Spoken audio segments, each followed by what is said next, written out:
함께 볼 하나님 말씀은 신명기 24장 14절로 22절까지의 말씀입니다. 신명기 24장 14절부터 22절까지의 말씀입니다. 말씀을 함께 보도록 하겠습니다. 곤궁하고 비난한 품꾼은 너희 형제든지 내 땅 성문 안에 우거하는 객이든지 그를 학대하지 말며 그 품삯을 당일에 주고 헤어진 후까지 미루지 말라. 이는 그가 가난함으로 그 품삯을 간절히 바람이라. 그가 너를 여호와께 호소하지 않게 하라. 그렇지 않으면 그것이 내게 죄가 될 것임이라. 아버지는 그 자식들로 말미암아 죽임을 당하지 않을 것이요 자식들은 그 아버지로 말미암아 죽임을 당하지 않을 것이니 각 사람은 자기 죄로 말미암아 죽임을 당할 것이니라. 너는 객이나 고아의 송사를 억울하게 하지 말며 과부의 옷을 전당 잡지 말라. 너는 애굽에서 종되었던 일과 내 하나님 여호와께서 너를 거기서 속량하신 것을 기억하라. 이러므로 내가 내게 이 일을 행하라 명령하노라. 내가 밭에서 곡식을 벨 때에 그 한 뭇을 밭에 잊어버렸거든 다시 가서 가져오지 말고 나그네와 고아와 과부를 위하여 남겨두라. 그리하면 내 하나님 여호와께서 내 손으로 하는 모든 일에 복을 내리시리라.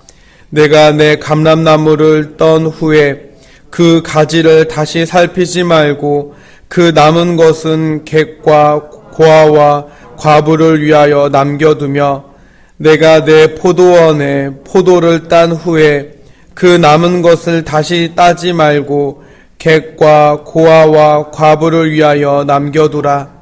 너는 애굽 땅에서 종되었던 것을 기억하라. 이러므로 내가 내게 이 일을 행하라 명령하노라. 아멘.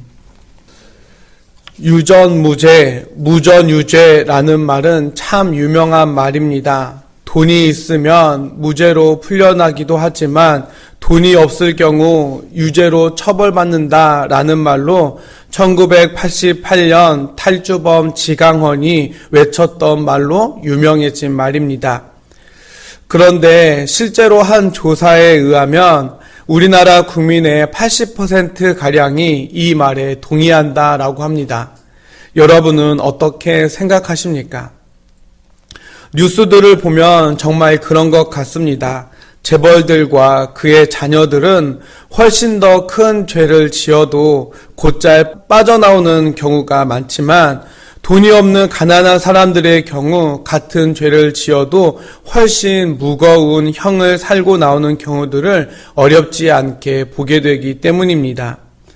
유전무죄, 무전유죄라는 이 말에는 경제력에 따른 공정하지 못한 재판에 대한 함축적 의미를 담고 있는 단어이다라고 말할 수 있겠습니다.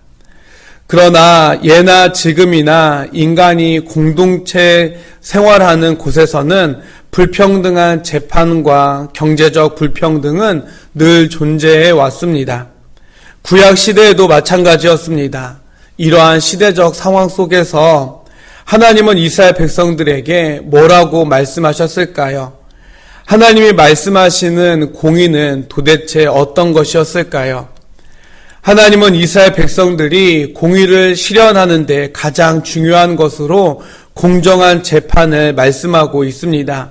특히 고아나 과부, 나그네와 같이 사회적 약자들이라고 해서 억울한 일을 당하지 않도록 공정하게 재판할 것을 명령하십니다. 품꾼이나 고아, 과부나 나그네로 대표되는 약자들 중에는 대부분 가난해서 제대로 교육을 받지 못하는 사람들이 대부분이었을 것입니다.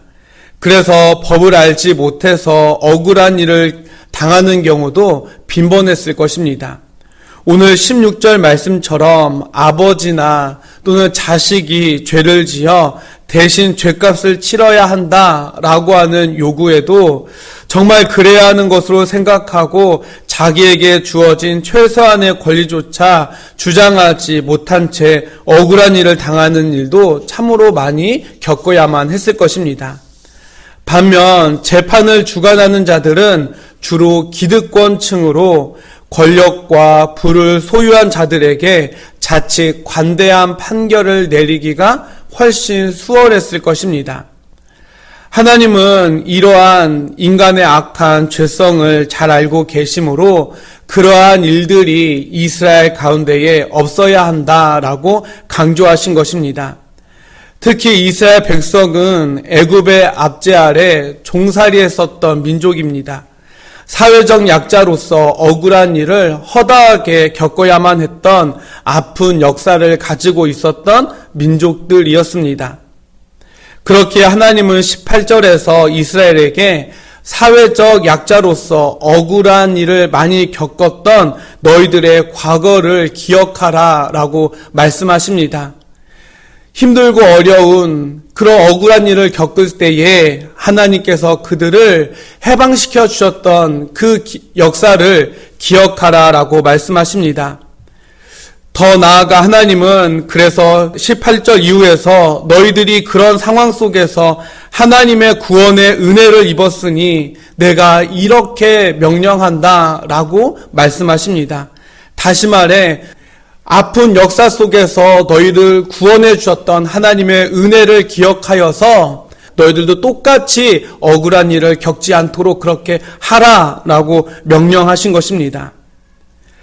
그렇습니다. 하나님은 이스라엘 공동체 가운데 약자들을 보호하는 것에 아주 큰 관심을 가지시고 그들을 우선순위에 두고 억울한 일을 당하지 않게 하라고 명령하십니다. 하나님의 시선은 이처럼 늘 우리의 도움을 필요로 하는 사회적 약자들에게 있음을 우리는 기억해야 할 것입니다.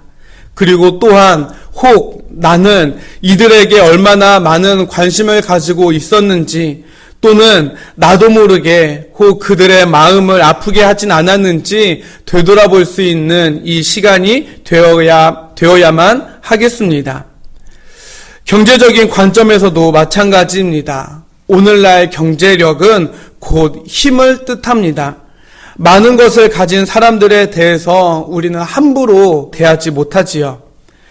그래서 세상 사람들은 끝없이 더 많은 것을 가지려 하고 또한 더 많은 것을 누리기 위해 노력합니다. 하지만 하나님은 약한 자들이 억울한 일을 당하지 않도록 공정하게 대할 것을 명령하신 후에 더 나아가 그들에게 은혜를 베풀도록 말씀하십니다. 오늘 19절 이후의 말씀을 보십시오. 오늘 19절 말씀을 보니까 곡식을 추수하고 곡식단 하나를 가져오지 않았다면 돌아가서 가져오려 하지 말고 또한 감람나무 열매를 턴 후에 혹시 못단 열매가 없는지 가지를 다시 살피지 말라라고 말씀하십니다.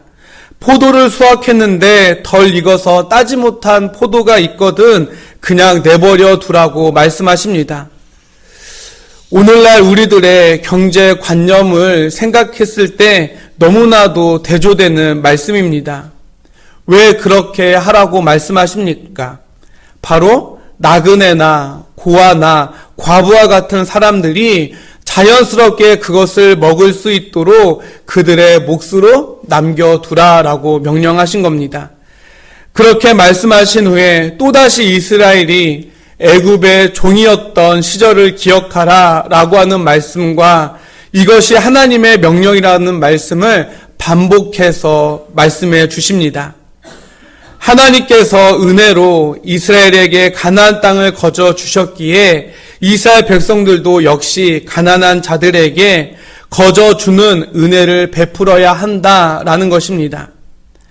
하나님께서 이렇게 명령하심으로 내가 받은 은혜를 내 이웃에게도 흐르게 하라고 말씀하십니다. 더 나아가 이전 세대를 통해 받은 은혜를 내가 받아 누리듯이 또 다음 세대에도 그 은혜가 흐르게 하라라고 하는 명령을 우리에게 하고 계시는 것입니다. 하나님의 명령은 언제나 한결같습니다. 도우라, 그리고 악하게 대하지 말라라는 것입니다. 우리가 하나님의 선한 도우심과 은혜로 여기까지 왔음을 기억하라라는 겁니다. 흔히 과거를 잊은 민족은 미래가 없다라고 말합니다. 그렇습니다. 우리가 하나님께로부터 받은 은혜가 얼마나 많이 있습니까? 놀라운 하나님의 은혜의 경험을 기억하지 못한다면 우리는 장차 하나님의 놀라운 영광의 나라를 누릴 수 없을 것입니다.